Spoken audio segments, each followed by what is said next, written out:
नमस्कार, मैं हूं आपके साथ विशाल कालरा। सबसे पहले आपको लेकर चलते हैं, केंद्रीय स्वास्थ्य मंत्री डॉक्टर हर्षवर्धन इस वक्त प्रेस कॉन्फ्रेंस कर रहे हैं।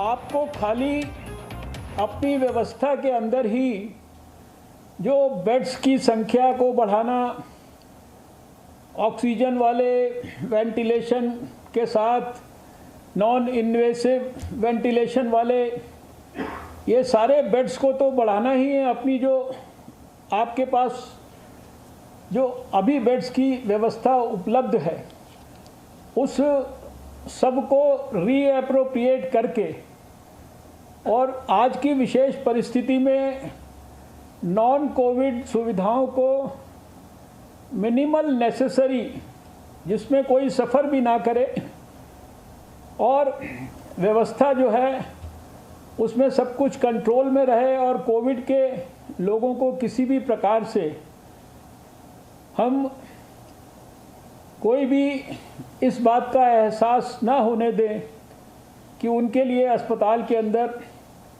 सुविधा उपलब्ध नहीं है। हमें इस प्रकार की व्यवस्थाएं जो है अपने यहाँ पर करनी है।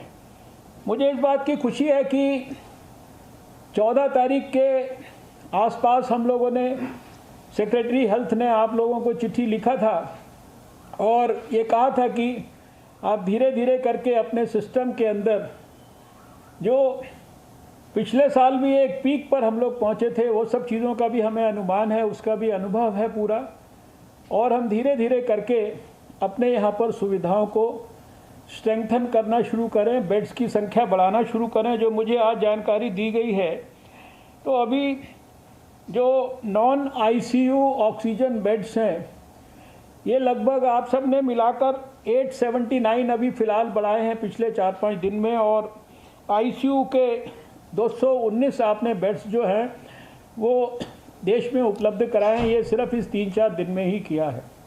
लेकिन मैं ये मानता हूँ कि ये शुरुआत तो ठीक है, लेकिन ये पर्याप्त बिल्कुल नहीं है। इसको बहुत तेज़ी से हमें आगे बढ़ाना है।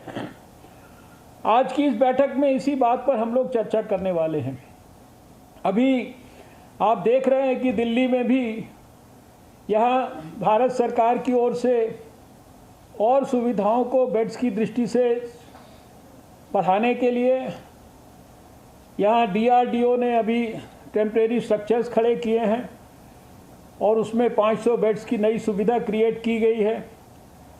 हमारी जो साइंस मिनिस्ट्री में CSIR है, उसकी हमारी एक सेंट्रल बिल्डिंग रिसर्च इंस्टीट्यूट है CSIR की, उसने पिछले साल भी टेम्परेरी अस्पताल बनाए थे जो 7 दिन के अंदर वो खड़े कर देते थे।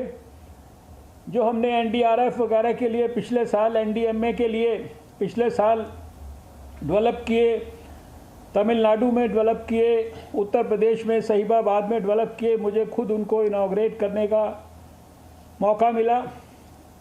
और अभी उनके माध्यम से दिल्ली के सफदरजंग अस्पताल में जो खाली स्पेसेस हैं, वहाँ पर हम लोग नए टेम्परेरी इस प्रकार के बेड्स की व्यवस्था को बनाने का काम आज शुरू हो गया है। लेडी हार्डिंग मेडिकल कॉलेज में आज शुरू हो गया है।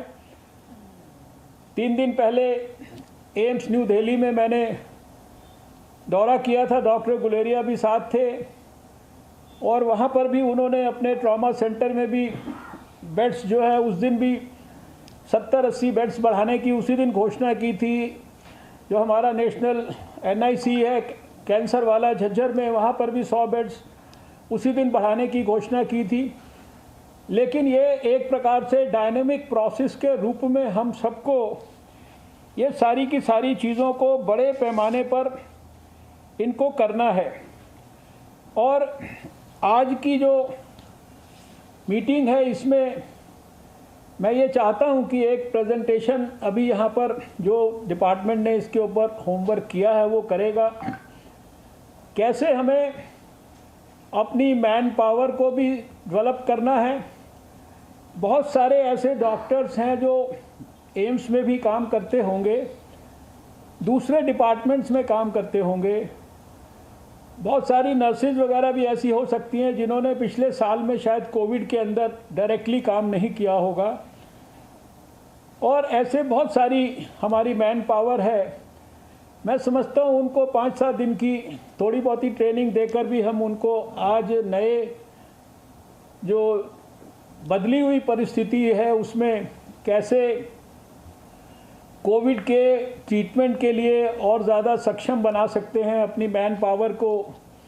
और ये मुझे पूरा विश्वास है कि जब आप अपनी अपनी इंस्टीट्यूशंस में पूरी जिम्मेदारी के साथ इस काम को आगे बढ़ाएंगे तो क्योंकि आपकी तरफ सब लोग देख रहे हैं, बाकी जो मेडिकल इंफ्रास्ट्रक्चर है बाकी डिस्ट्रिक्ट्स का दूसरे स्थानों का जहाँ ये एम्स हैं वहाँ के सभी अधिकारी भी जो है वो एम्स की तरफ देखते हैं।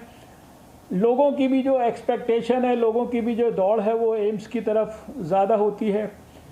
एम्स से लोग गाइडेंस भी लेना चाहते हैं और ऐसे में हम चाहेंगे कि जिस प्रकार से नई दिल्ली एम्स ने सारे देश में 1 साल तक टेली कंसल्टेशन के माध्यम से देश के डॉक्टरों को लगातार गाइडेंस दिया, टेली मेडिसिन को हमने स्ट्रेंथन किया, लाखों लोगों को गाइडेंस मिला, वो सारी प्रक्रियाएं तेज होनी चाहिए। क्योंकि अभी इस बार के 2 महीने में एक बात ध्यान में आ रही है कि बहुत लोगों को जितनी तकलीफ नहीं है उससे ज़्यादा उनके मन में बीमारी के प्रति पैनिक है। और वो इसलिए लग रहा है क्योंकि वो केसेस की संख्या तेज़ी से बढ़ रही है और ऐसे मौके पर उनको सही एडवाइस मिलना, उनकी बात धैर्यपूर्वक सुना जाना, उनको सही ढंग से ये बताया जाना कि आपको इस समय किस चीज़ की ज़रूरत है। आपको अगर हम मान लीजिए अस्पताल में आपको रहने की ज़रूरत नहीं है तो भी उनके साथ डायरेक्ट टेलीफोनिक संपर्क अपनी टीम्स का मेंटेन कराना, यानी नए नए हमारे पास और भी बहुत सारे जो हमने 1 साल में हमने किया। ओवर एंड अबव दैट बहुत सारे और नए इनोवेटिव आइडियाज़ को विकसित करके जैसे हम पिछली 2020 की चुनौती को सफलतापूर्वक हम उसको ओवरकम कर पाए। मुझे पूरा विश्वास है कि भले ही आप स्क्रीन के ऊपर 10-15 लोग हो, 10-15 एम्स हैं, बाकी लोग जो अभी एम्स डेवलपमेंट के विभिन्न प्रोसेसेस में हैं उनको अभी हमने आज नहीं बुलाया, लेकिन जिनसे हमें बहुत बड़ी एक्सपेक्टेशन है उनको ही आज बुलाया, बाकी 10 को भी मन में संकल्प। Presenting B News app available on Google Play and App Store. Download it now.